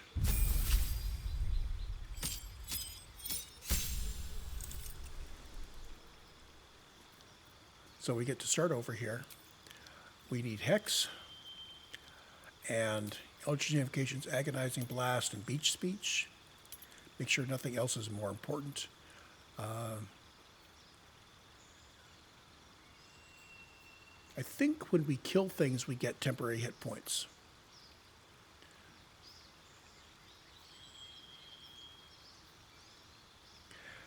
Repelling Blast is also fairly common. What it means is that you're sitting there doing Eldritch Blast. Every time something gets close to you, you blast it and it gets pushed back, which is kind of cool. You get things like yo-yos. But I have been told that talking with animals and talking with dead are very important in this game. So I'm going to go with that. And replace spell. I'm going to replace Arms of Hadar with Hellish Rebuke. So there's his level 2 build. And we immediately drop into level 3. So Pact Boon, he is going to be melee oriented. Now Pact of the Chain is we get a familiar. Or Pact of the Blade, we are melee oriented, and that's where I want him to go. Or Pact of the Tome, which I would do on my main character. This gets you lots of things happen with Pact of the Tome and things that come after it, but you immediately get 3 more cantrips, which is really cool to have on your main character. We will mess with that when I play my Warlock playthrough. I mean, the real just Warlock playthrough, not the Sorlock I've been messing with. So he will need to remember to bind up a pact weapon.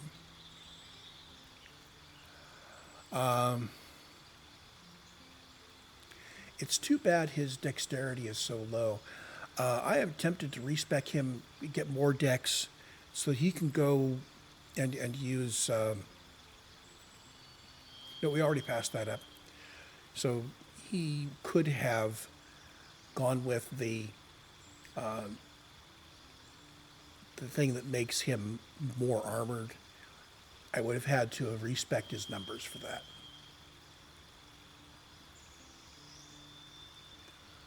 So, spells at this level. Now we could pick up Arms of Hadar again because he's been using that to good effect. But now I can look around and say, what else do I want to do with this Warlock? So he's good at range because of his Eldritch Blast. And in melee, he's going to have a decent pact weapon.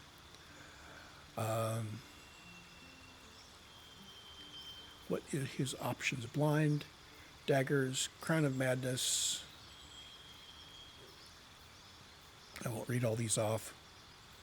Command is kind of cool. You can tell the guy to drop his weapon, but that's, twice per short rest. I can try that. For Warlock, I'm not sure that's worthwhile. Shatter.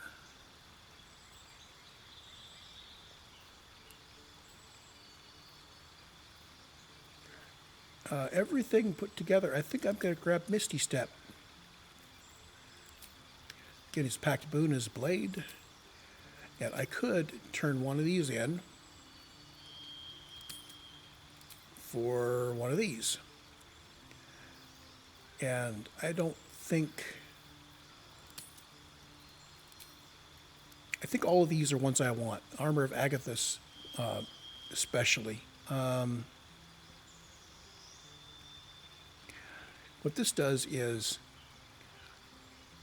you know, you get into combat, get your temporary hit spells, and you get some reflective damage on people. So if I'm in melee, I can use this armor to good effect.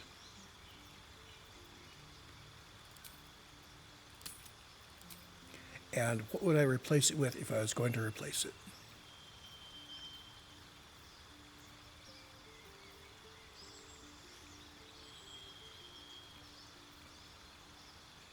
So Arms of Adar is kind of special. It was granted to me by which patron I selected, so I really have to give some weight to Arms of Adar.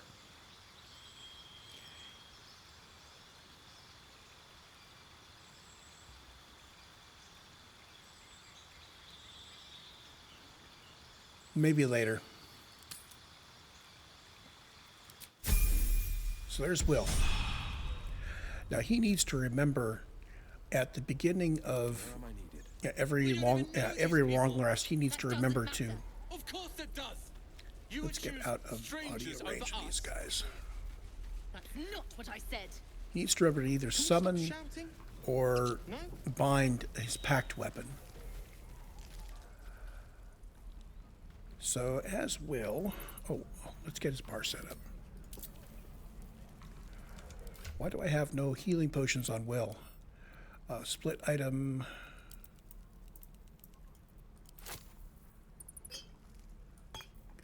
And Lizelle needs a couple more.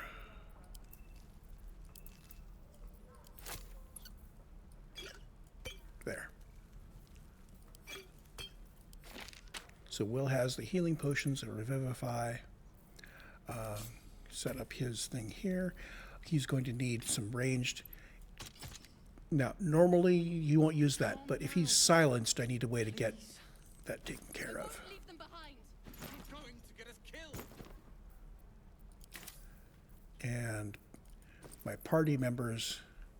Oh, that's right. I had her carrying the supply packs for weight reasons.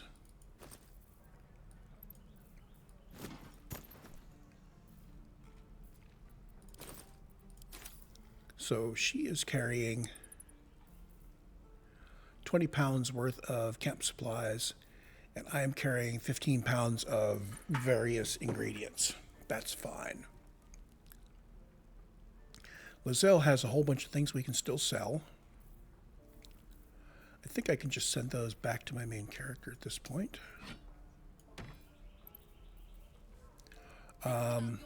Actually, I should give it all to Will at this point. Let's see.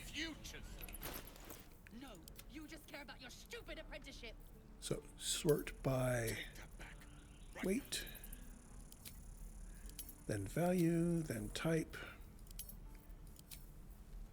And we're going to give a whole bunch of things to Will, and he's going to sort through it and figure out what he wants to do.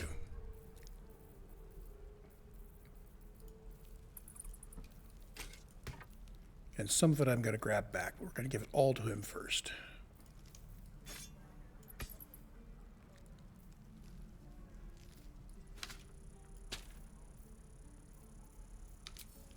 Defender of the people.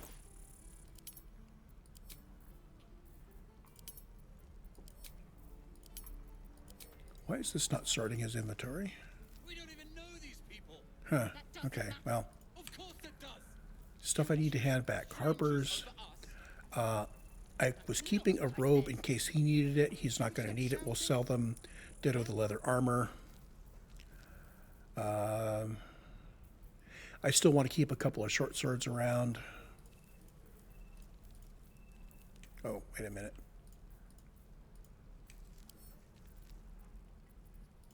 Send those to Tav.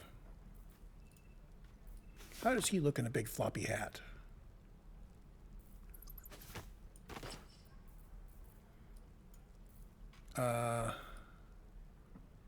No. That goes to the camp. Boom, boom, boom. He's going to keep the short swords on him, not sell them.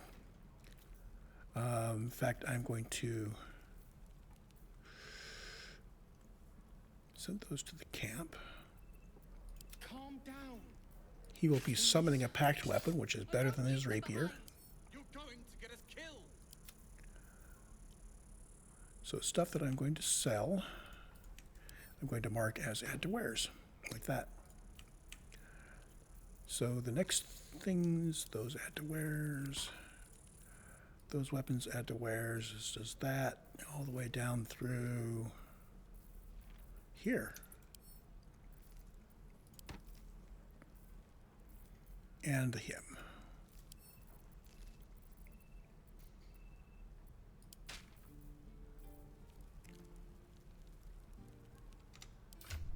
Okay, torches. Everybody needs a torch.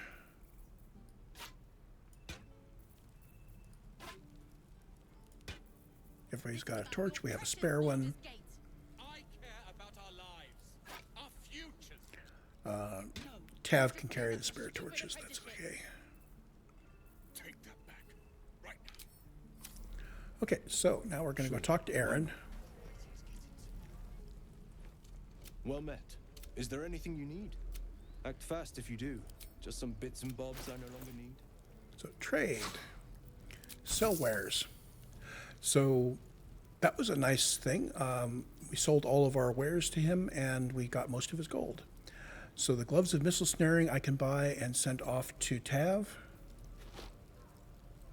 That's kind of expensive. I'm going to go ahead and buy some supplies.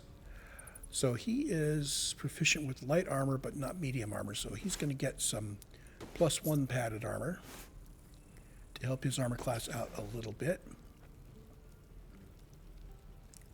Yeah, his armor class is going to be a little unfortunate.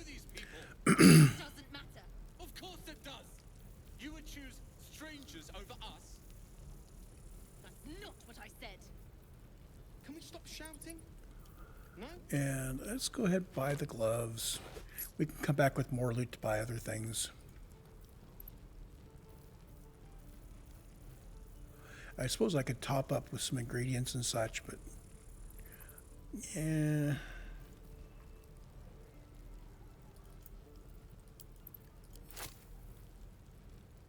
Can I buy one more trap kit? There. Sylvanas, guide your path. So now he has a bunch of gold. We could sell him more loot if we get to where we have it to sell. So Tav. Well, she has gloves of power, so who else needs to worry about missiles?